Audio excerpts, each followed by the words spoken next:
Kanalıma ve mutfağıma hoş geldiniz sevgili dostlarım. Bugün sizlerle bağışıklık sisteminizi destekleyecek, grip ve soğuk algınlığını hızlıca atlatmanızı sağlayacak bir karışım paylaşıyorum. Evdeki malzemelerle hazırlayabileceğiniz çok pratik bir tarif. Hemen yapımına geçelim.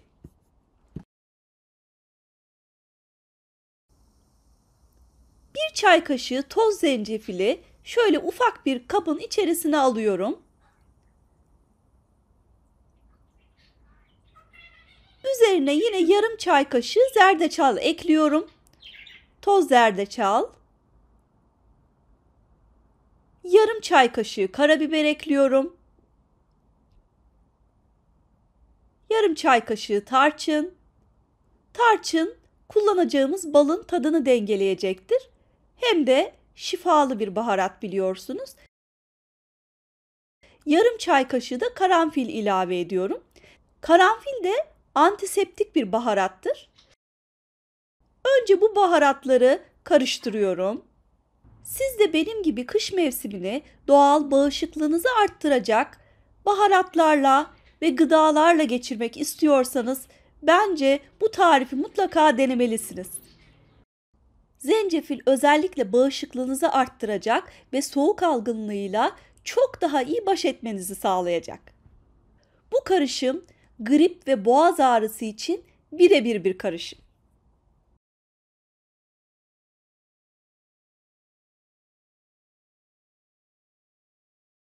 Şimdi üzerine 2 yemek kaşığı bal ilave ediyorum. Balı bildiğiniz iyi bir markadan kullanırsanız çok daha iyi olacaktır. Ve hemen tüm malzemeleri karıştırıyorum. Böyle baharatlı, ballı bir şifa macunu hazırlıyoruz.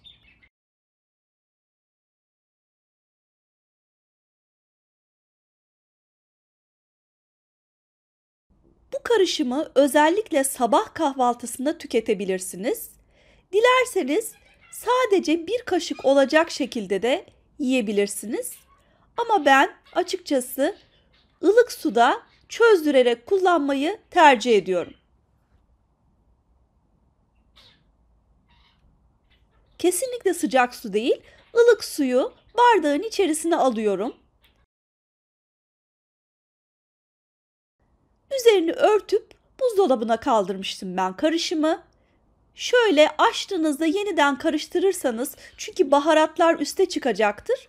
Her tarafına baharatların dağılmasını sağlamış olursunuz. Eğer henüz kanalıma abone değilseniz videoyu beğenip bildirim tuşuna da açmayı lütfen unutmayın. Bu videoyu sevdiklerinize de yollayabilirsiniz.